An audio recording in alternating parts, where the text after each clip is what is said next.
नमस्ते दोस्तों, मैं एस्ट्रो ज्योति आज की बात में आप सबका स्वागत करती हूँ। आइए आज की बात कर लेते हैं। आज बड़ा ही अच्छा दिन है।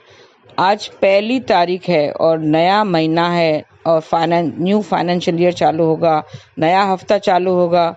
तो सब नया है। आज नई उमंगें, नई तरंगे, नई सुबह के साथ में आप सबका स्वागत करती हूँ। आप आज के दिन आप नया इन्वेस्टमेंट कर सकते हैं और नई चीज़ें शुरू कर सकते हैं। तो पहले मैं वास्तु की बात कर लेती हूँ, उसके बाद में तिथि, योग और गोचर के बारे में बात करेंगे। आप अंत तक बने रहेंगे तो आपको उसका परिणाम के बारे में पता चलेगा। बिजली का सामान और गर्मी पैदा करने वाले उपकरण जो होते हैं वो उत्तर पूर्व दिशा में नहीं रखने चाहिए। उत्तर पूर्व दिशा ईश्वर की, भगवान की दिशा मानी जाती है और उसे खाली रखना चाहिए। वहाँ पर खिड़कियाँ होनी चाहिए और गंदगी वगैरह वहाँ पे नहीं होनी चाहिए। खास करके बिजली के सामान वगैरह हैं और गर्मी पैदा करने वाले उपकरण वहाँ पर नहीं रखने चाहिए। इससे रिश्तों में अनबन की स्थिति पैदा होती है, रिश्ते सही तरीके से नहीं चलते हैं। ये थी वास्तु की बातें। अब योग की बात करते हैं, तिथि की बात कर लेते हैं। सप्तमी तिथि आज रात 9:10 तक रहेगी और आज रात 8:30 तक वरियान योग रहेगा। वरियान योग एक शुभ योग है। वरियान योग में मंगलदायक कार्य करना उसमें सफलता मिलती है, वो अच्छा रहता है। आज रात 11:12 तक मूल नक्षत्र रहेगा।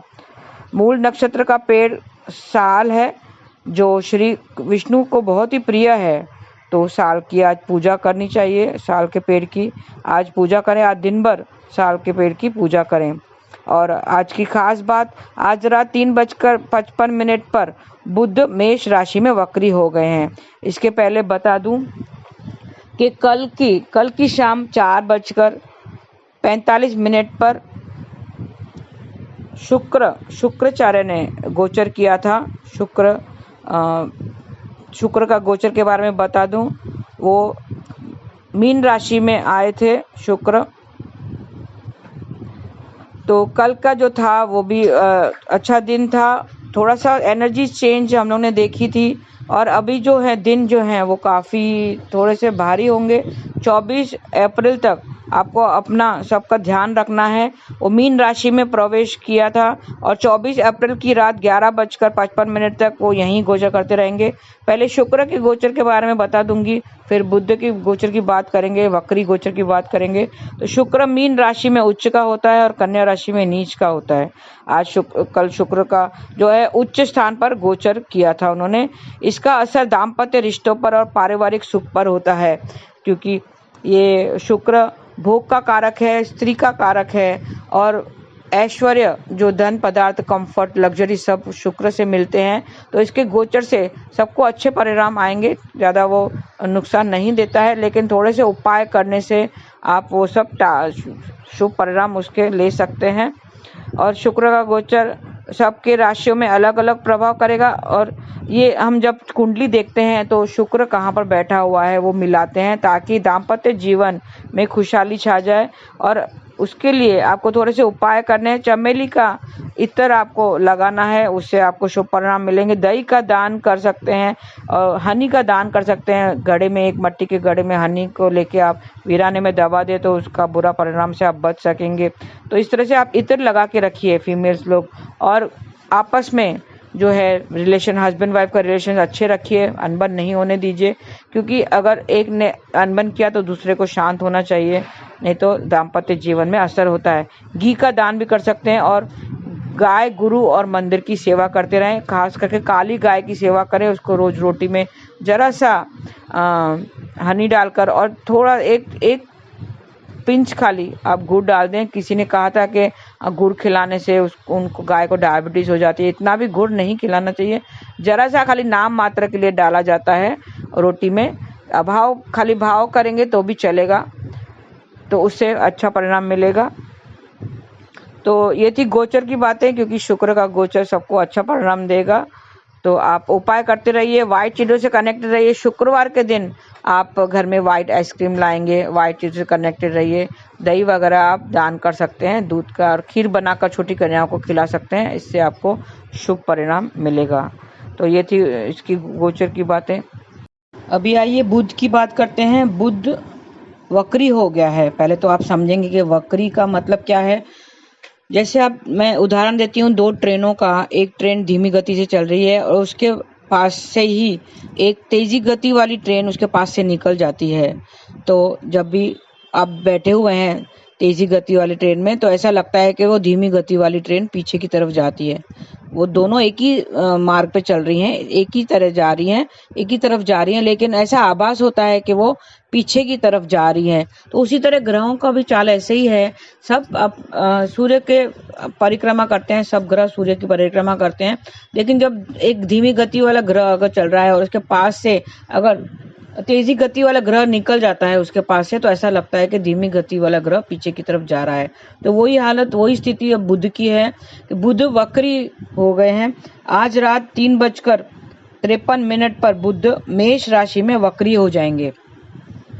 तो मेष राशि में वक्री हो जाएंगे, उसमें थोड़ी टाइम में मेष राशि में ही रहेंगे, वक्री चाल में ही रहेंगे। फिर उसके बाद में वो पीछे की तरफ, मतलब उल्टी चाल चल रहे हैं, तो वो मीन राशि में आ जाएंगे। फिर मीन राशि में वक्री गति से गोचर करेंगे। फिर उसके बाद में वो मार्गी हो जाएंगे। फिर मीन राशि में ही मार्गी गोचर करेंगे और फिर वो वापस से मेष राशि में मार्गी गति से, मार्गी गोचर से मेष राशि में आ जाएंगे। तो ये जो वक्री गोचर है उसके बारे में मैं थोड़ा सा बता देती हूँ, क्या क्या असर होगा उसका।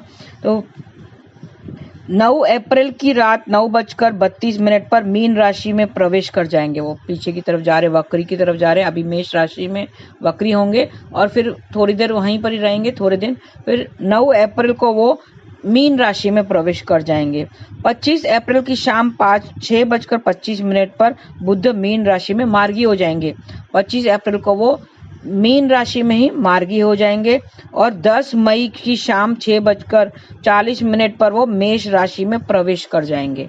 फिर वो मेष राशि में आगे की तरफ मार्गी होकर, मार्गी मतलब डायरेक्ट हो जाएंगे और वो आगे की तरफ चलेंगे।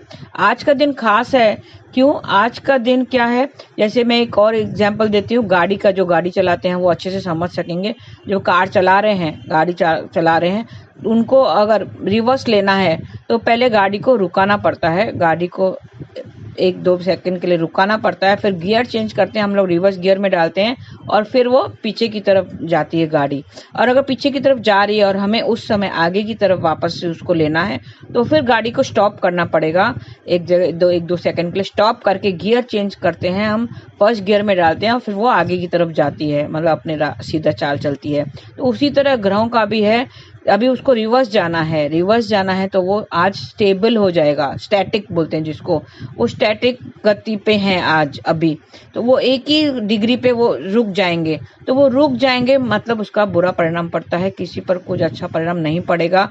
उनका रुक जाना थोड़े से समय तक, रात कितने बजे वो गोचर करेंगे? 3:50 पर, रात 3:50 पर वो वक्री होंगे। लेकिन अभी जो है, आज का जो टाइम है, वो एक जगह स्थिर हो गए हैं, वो स्टैटिक हो गए हैं। तो उसका परिणाम बहुत ही बुरा हो सकता है। स्टैटिक जो होते हैं ग्रह, वो ठीक नहीं होते हैं। उसी तरह जब वो मार्गी होने से पहले वो वापस स्टैटिक होंगे तो उस पर भी सबका असर पड़ेगा।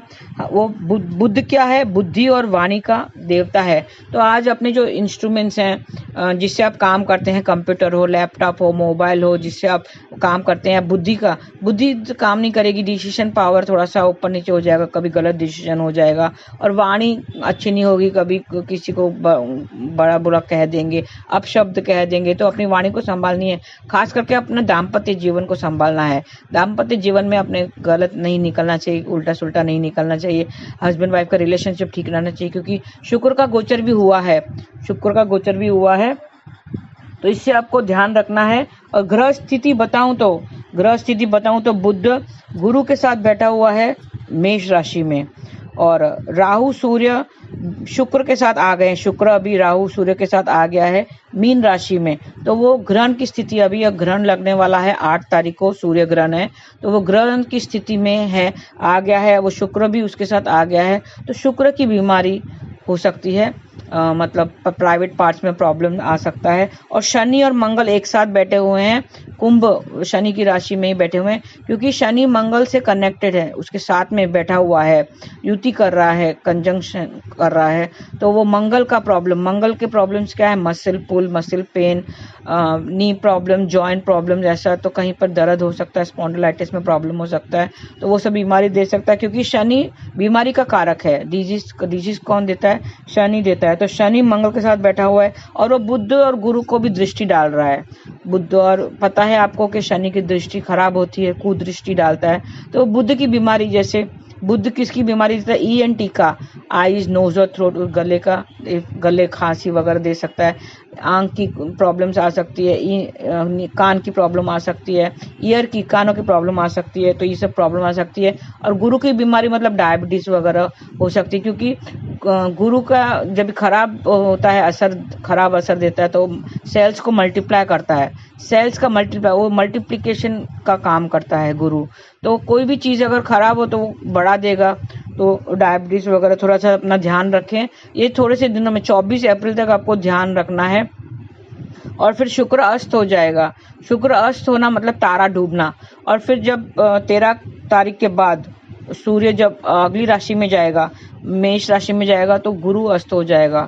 तो गुरु का अस्त होना और शुक्र का अस्त होना, ये दोनों खराब बातें हैं। इसको तारा डूबना कहते हैं। उस वक्त मई और जून में वो आएगा हालत। तो मई और जून में आप अच्छे कार्य नहीं कर सकते हैं, शादी विवाह संबंध, घर प्रवेश वगैरह नहीं कर सकते हैं। थोड़ा सा ध्यान रखें। और अप्रैल का महीना तो आपको वैसे ही मैंने बता दिया। अभी ग्रहण का समय चल रहा है। 8 तारीख को ग्रहण है, सूर्य ग्रहण है। इंडिया में नहीं है, लेकिन पृथ्वी तो इन्वॉल्व है उसमें। पृथ्वी, सूर्य, चंद्र सब इन्वॉल्व है। तो हमारे राशियों पे जरूर असर पड़ेगा ग्रहण का। तो अपने हालातों को संभालिए। सिर्फ ईश्वर का नाम लेते रहिए। ईश्वर का नाम ही काम आएगा और कुछ काम नहीं आएगा। ईश्वर का नाम ही काम आएगा। मैं बुद्ध के उपाय बता देती हूँ कि बुद्ध के उपाय में क्या क्या करना है। बुद्ध के उपाय में अपने गले में पीला धागा धारण करके रखिए। पीला धारण कर सकते हैं, या तांबे का सिक्का आप धारण कर सकते हैं। माँ दुर्गा की उपासना करें। बुद्ध के उपाय के लिए माँ दुर्गा की उपासना करें।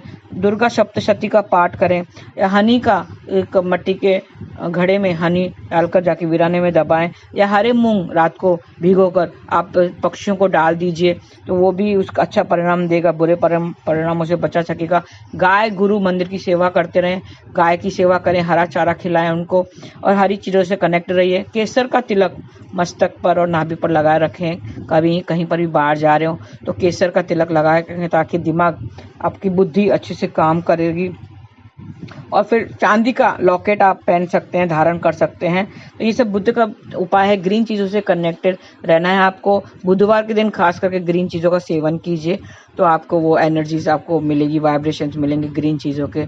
तो गाय की सेवा करते रहिए। तो इस तरह से आपको, और हमारे जो हालात ख़राब होते हैं ना, उसका कहीं ना कहीं हम लोग ही कारण होते हैं, क्योंकि हमें अपनी रक्षा खुद ही करनी चाहिए। कहते हैं इंसान को अपनी रक्षा खुद ही करनी चाहिए। जो अपनी रक्षा खुद नहीं कर सकता है, उसे ईश्वर भी कुछ नहीं कर सकता, ईश्वर भी साथ नहीं देता है। हमेशा हमें युद्ध करना चाहिए। युद्ध मतलब लड़ाई नहीं। युद्ध मतलब किससे हम लड़ाई करते हैं? हम सुख और दुखों से लड़ाई करते हैं, खास करके दुखों से हमें लड़ना पड़ता है। तो जीवन एक रणभूमि है। जीवन एक रणभूमि है, और हमेशा हमें उसका डटकर सामना करना चाहिए। कैसे सामना करना चाहिए? ईश्वर को याद करते हुए, ईश्वर को साथ रखते हुए हमें वो इस युद्ध को सामना करना चाहिए। ईश्वर को याद करें। ईश्वर, ऐसा प्रार्थना करें कि ईश्वर मुझे शक्ति दे और उसके साथ में भक्ति भी दे। शक्ति और भक्ति ये दोनों मुक्ति के मार्ग हैं। शक्ति और दे, भक्ति दे, ताकि मैं अपनी सारी लड़ाइयाँ खुद लड़ सकूं और जीत सकूं। ऐसा हमें प्रार्थना करना चाहिए। हर रोज ईश्वर से प्रार्थना कीजिए और ईश्वर को अपने समीप रखें। हमारी लड़ाई हमें खुद ही लड़नी है।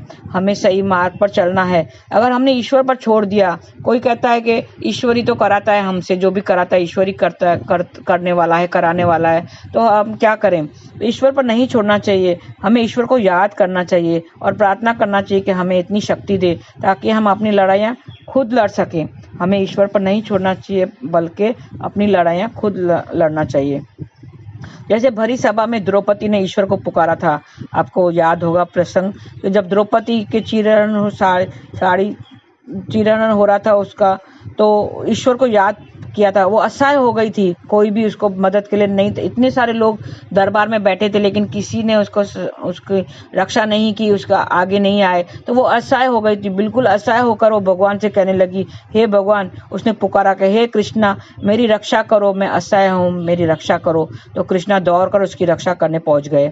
और जैसे गजेंद्र हाथी ने, आपने सुना होगा, गजेंद्र हाथी ने देखा कि उसका पैर मगरमच्छ के मुंह में आ गया है और उसके साथी भी असहाय होकर भाग गए हैं। उसके साथी भी असहाय थे और वो भाग खड़े हुए, तो उसने ऐसे असहाय रूप में, असहाय होकर उसने ईश्वर को पुकारा कि मैं असहाय हो गया हूँ, ईश्वर मेरी रक्षा करो। तो ईश्वर को पुकारा तो भगवान दौड़कर उसकी मदद के लिए चले आए।